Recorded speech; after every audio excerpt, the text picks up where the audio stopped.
Hey guys, welcome to All Around Joe Podcast, where we optimize your human performance from my personal experience as an athlete, coach, and all-around self-improvement junkie. In this edition of the All Around Joe Podcast, I'm going to be talking about my 7 favorite movements that you can do almost anywhere. So if you're watching this, I am walking through a park in Twin Falls, Idaho, and I'm going to be showing you actually what these movements are as I go through this podcast. So in this park, we have some basic things that you're going to find almost anywhere that you can use as tools for doing great movements. Before we get into that, this podcast is brought to you by the Get Better Project, my online at-home training program, which you can do in a park, outside of a van, in your small gym at home, wherever you would like to do it. We have bodyweight workouts, we have dumbbell-only workouts, we have full small gym workouts that we post every single day. If you'd like to try that out, head over to thegetbetterproject.com/2 weeks, and we'll give you 2 weeks of our whole program on the house. Go check us out. Pretty sure you'll like it. All right, guys. So the first movement of the 7 is a squat jump. So a squat jump is basically taking your basic squat movement. So you're going to go down and up, but you lift off of the ground slightly into the air. All right, so it's just this simple up and down movement pattern, and you string a few of those together, and I guarantee that you're going to find that those are much harder than you would have ever expected. And then tailing onto that, so my second favorite movement is the jumping lunge, which is just like you do that crazy regular lunge, and then you jump into the next lunge step. Now the interesting thing about this is if you take these two movements together and incorporate some of their regular counterparts, you have something called a leg blaster. And if you're ever without any equipment but need to get an awesome workout in, do a few rounds of leg blasters. A leg blaster, one leg blaster, is 20 air squats, 20 standing lunges, 20 jumping lunges, 20 squat jumps. That's one. So do a couple of those in a row, and I guarantee it's going to be crazy hard for you. You're going to get much better workout than you ever thought was possible. So taking those two things together, you'll get pretty darn sore, and you'll get a pump in those quads like nothing I've experienced in any other workout. It's pretty crazy, and it's the movement that I've actually been introduced to for getting ready for ski or snowboard season. So if you have anything that's going to be very high lactate threshold, check out the leg blaster and have fun with that one. The next movement pattern that I think is awesome that you can do anywhere is the burpee. Now the burpee is just a regular movement that you can do anywhere you would like to, and you just need a space in the ground. And I'm talking about the full burpee. So I'm going to set up, if you guys are watching this, I'm setting up the camera a little bit further away so you can see that. So for the full burpee, you're going to go all the way down to the ground, all the way down, and then all the way up, jump and clap at the top.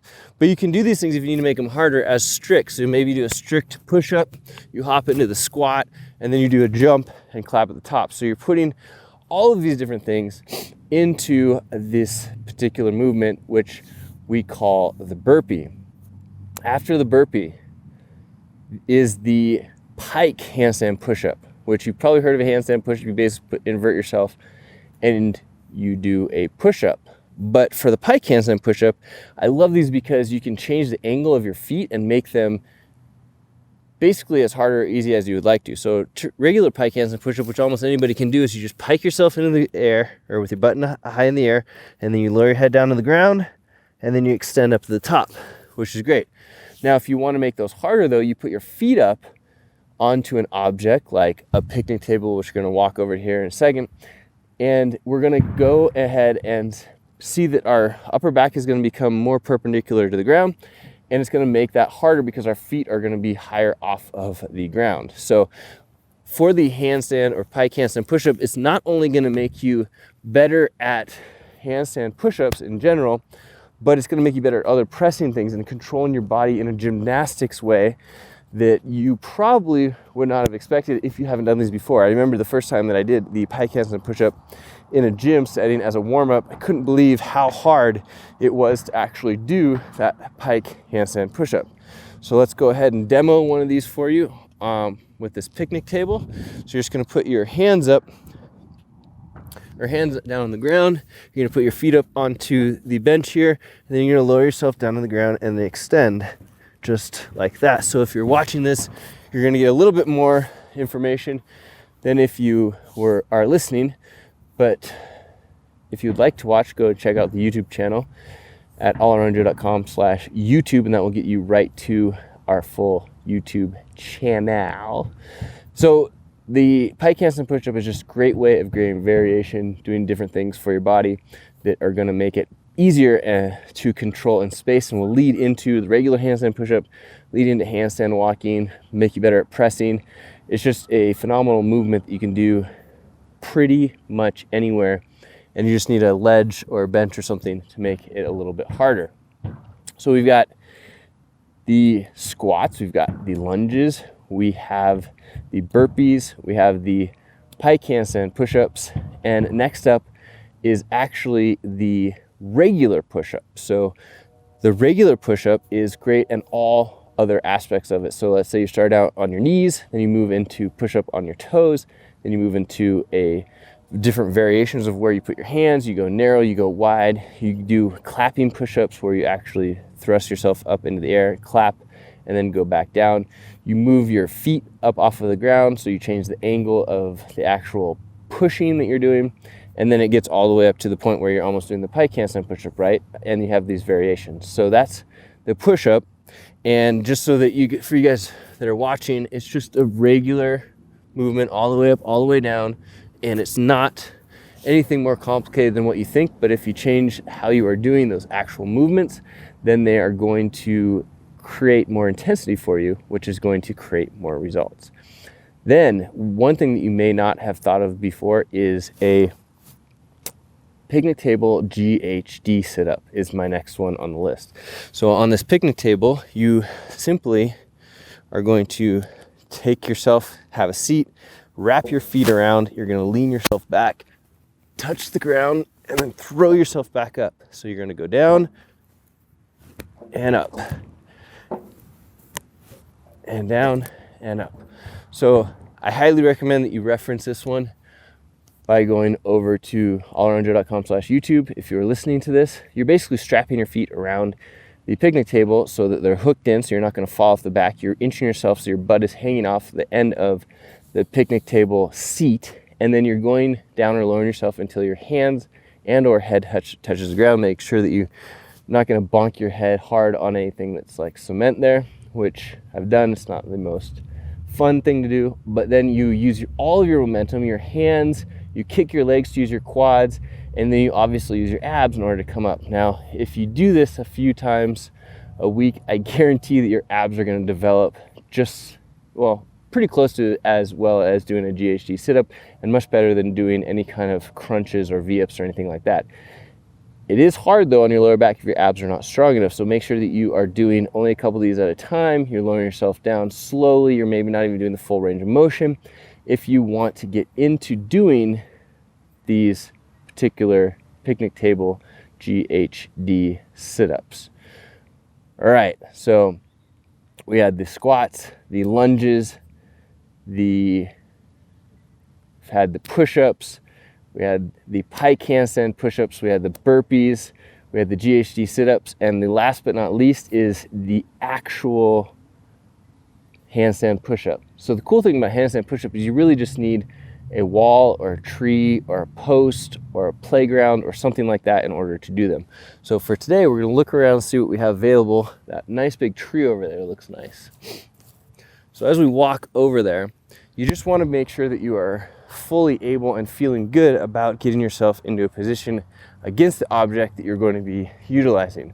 So I've been doing this a lot. I feel comfortable getting myself into a position and that is pretty darn small or narrow. And you also need to make sure that you have a position that you're going to be able to throw your feet up into the actual object. So I'll show you right here.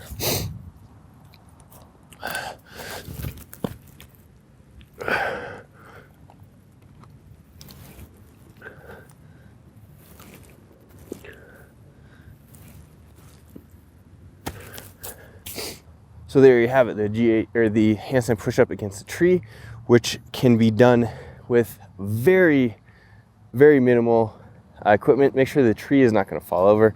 Make sure you don't do this against a car because it can scratch the paint. But you can make this a very good movement to do in order to get that pressing from the pike handstand push-up into a regular handstand push-up. You can also, as you may have noticed, you can see that my knees can bend slightly so that you can have more control over the movement pattern. You don't have to have your knees or your feet sliding up and down like you would typically on a nice smooth wall where you would do these. So you can get creative, all right? I've done them on all kinds of different surfaces, and you can virtually do them anywhere. Even I've done them on the back of the van on the spare tire there. So your feet don't slide up and down at all, but what you do have the advantage is one of your feet can go up and down while the other one stays stable and keeps you in a secure position. You can also limit the range of motion that you do if you're just getting into these. Make sure that you secure yourself into the locked out position with your elbows before you do the handstand push-up, which is going to keep your head from hitting the ground. So I highly recommend that you're feeling good about that before you get started. And then you don't have to go all the way down. You can only start with a few inches and then work yourself to the point where your hands or your head is going all the way down to the ground. All right, guys, I hope you enjoyed this. Those are my 7 favorite movements that you can do almost anywhere that we do on a regular basis. Even if you don't have any weights, they are phenomenal for getting yourself into shapes, getting yourself strong, and building up movements that will transfer into using weights and moving your body better in space in the future. If you like this podcast, let me know. Give me the thumbs up, give me a review, give me whatever it is, wherever you're watching or listening to this, if you thought it was cool. And if you have any questions or comments or concerns, you can always hit me up at joe@allaroundjoe.com or put a comment down in the show notes if you are watching or listening to this on my website. Lastly, if you would like to try out 2 free weeks of the Get Better Project, which is my online at-home training program where we have workouts just like the movements that you've seen today in the podcast or heard today in the podcast, head over to the Get Better Project. That's thegetbetterproject.com/2 weeks. And we'd love to show you around our app, Facebook group, talk to you about our athlete check-ins, and make sure that we are helping you in any way that we can. All right, guys, hope you enjoyed this. The All Around Joe podcast. We optimize your human performance from my personal experience as an athlete, coach, and all-around self-improvement junkie. We'll see you on the next podcast.